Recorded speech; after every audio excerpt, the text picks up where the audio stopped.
If you have heard of the post-World War II era and the unprecedented economic boom, then you must be interested in the captivating world of mid-century buffets.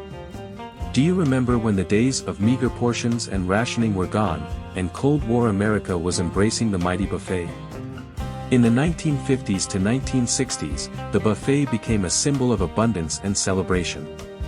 The photos we are about to see are a glimpse into the extravagant and gaudy world of mid-century buffets. So, let's immerse ourselves in the images and reminisce about that era. The mid-century buffet was a time of plenty, where tables bent beneath the weight of meat and festive fake grapes adorned the surroundings. The decked-out buffet featured an array of meat, but the lad seems to be choosing a wad of droopy veggies over the glistening piles of meat. The lobster arch and the fish with enormous cartoon eyes are sights that you won't find at your average restaurant. The Tiki fad was at its peak during this era, with Don the Beachcomber and Trader Vic's restaurants flourishing.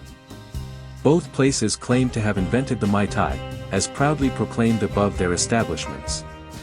Meanwhile, buffets like the Silver Slipper Chuck Wagon in Las Vegas featured Epicurean delights such as red and green jello.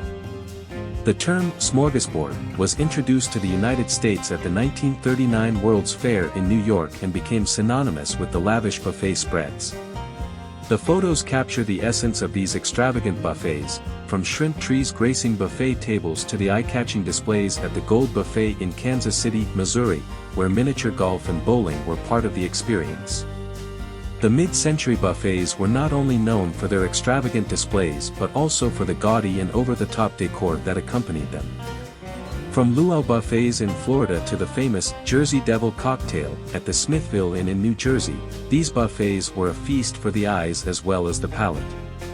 As we journey through these photos, we get a glimpse into a bygone era of abundance and celebration. The most exciting part is still ahead, so let's savor history through these photos and indulge in the rich tapestry of mid-century buffets.